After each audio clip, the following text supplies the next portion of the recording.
एक छोटे से गांव में एक टूटी हुई झोपड़ी के अंदर 14 साल का आरव अपनी बीमार माँ के साथ रहता था। घर में गरीबी थी, चूल्हा ठंडा था और उम्मीद बस माँ की सांसों से जुड़ी हुई थी। आरव बेटा, आज दवा ले आना, रात भर बहुत खांसी हुई। हाँ माँ, आप चिंता मत करो, आज चाहे जो हो जाए मैं दवा लेकर ही लौटूंगा। बेटा, खुद भी कुछ खा लेना। पहले आप ठीक हो जाओ, फिर मैं पूरा थाल खाऊंगा। सुबह से दोपहर तक आरव खेतों में मजदूरी करता था। छोटे हाथ, बड़ा बोझ, लेकिन दिल में सिर्फ एक ही सपना, माँ को बचाना। अरे आरव, जल्दी जल्दी ये बोरी उठा। ही काका, अभी उठाता हूँ। इतनी छोटी उम्र में इतना काम, थकता नहीं क्या? थकता हूँ, पर माँ की दवा याद आ जाए तो ताकत आ जाती है। गांव का लालची सेठ रघुवीर, जिसके पास पैसा बहुत था पर दिल बिल्कुल नहीं, उसी ने आरव को जंगल भेजा। उस जंगल में जहाँ कोई जाने की हिम्मत नहीं करता था। ओए लड़के, आज जंगल से लकड़ियां काट कर ला।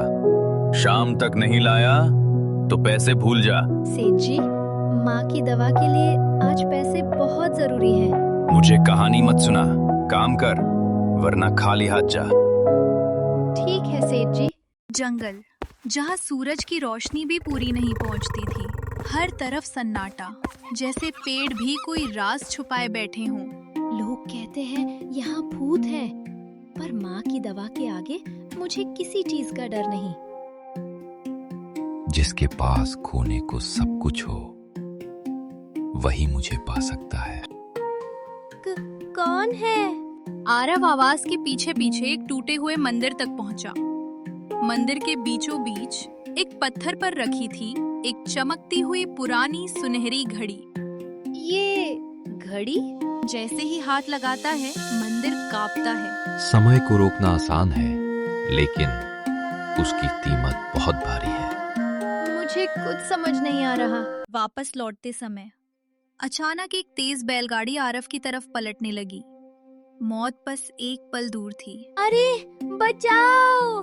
घबराकर घड़ी का बटन दबाता है और उसी पल सब कुछ रुक गया। हवा, बैल, धूल, आवाज, सब। ये सच में रुक गया?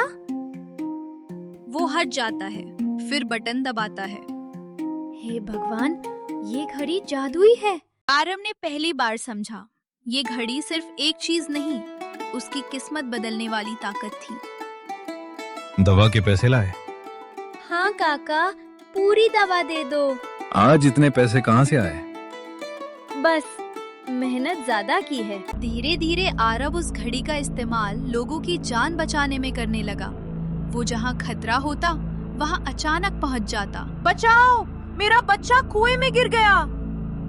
आरव घड़ी दबाता है, समय रुकता है, बच्चे को बचाता है। अरे ये तो चमत्कार है। ये लड़का भगवान का भेजा हुआ है। लेकिन हर चमत्कार की एक कीमत होती है, और उस रात घड़ी ने अपना असली राज दिखाया। हर बार जब तुम समय रोकते हो, तुम्हारी जिंदगी से 1 साल कम हो जाता है। क्या? नहीं, ये झूठ है। तुम 19 बार समय रोक चुके हो और अपनी जिंदगी के 19 साल खो चुके हो।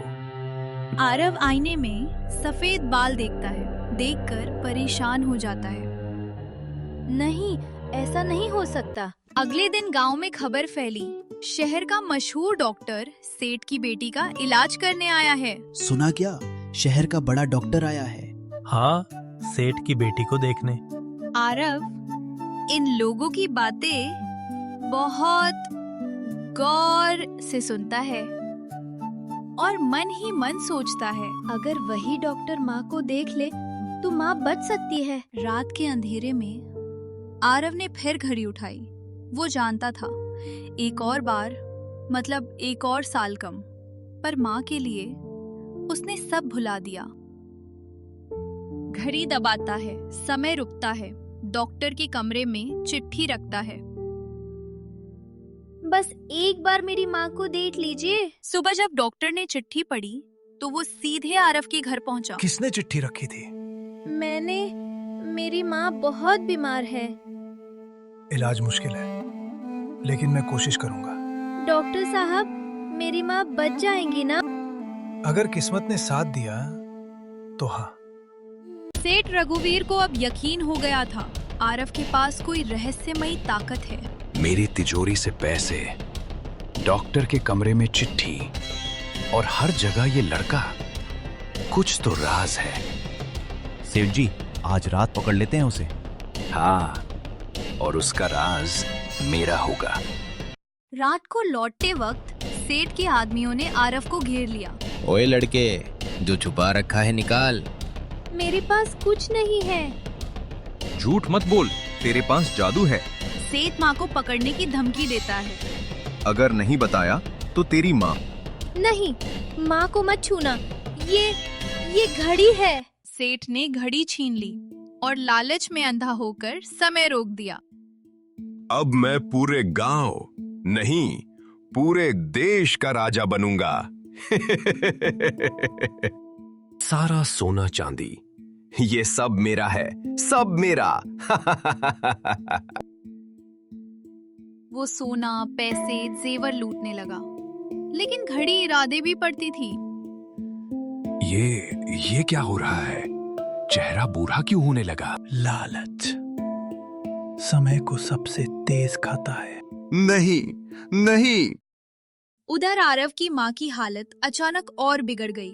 डॉक्टर ने आखिरी उम्मीद बताई, आज रात शहर के अस्पताल पहुंचना होगा। अगर आज रात तक शहर नहीं ले गए तो बहुत देर हो जाएगी। लेकिन इतनी बारिश में रास्ता कैसे पार होगा? बेटा, मेरे लिए अपनी जिंदगी मत देना। उस रात माँ ने बेटे का हाथ पकड़कर वो बात कही जो आरव की आत्मा तक उतर गई।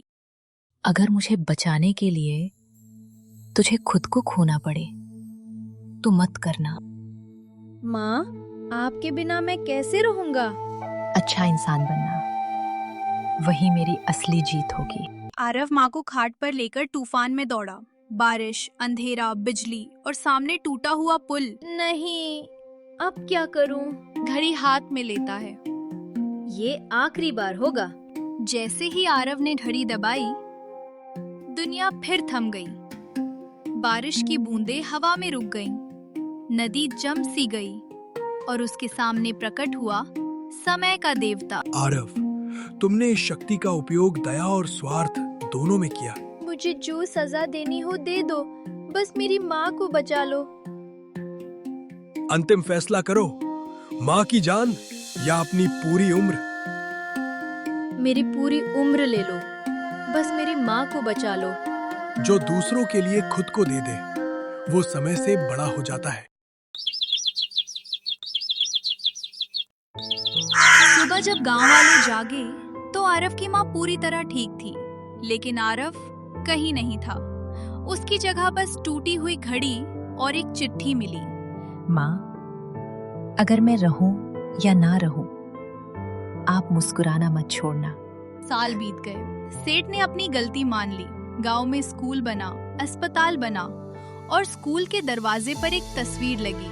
आरव, जिसने समय रोककर नहीं, इंसानियत से दुनिया बदल दी। कुछ साल बाद एक छोटा बच्चा मंदिर से घड़ी लाता है। दादी, ये घड़ी मुझे जंगल के मंदिर में मिली। माँ घड़ी देखकर रो पड़ती है। घड़ी अपने आप चलने लगती है। कहानी खत्म नहीं हुई, अब नया समय शुरू हुआ।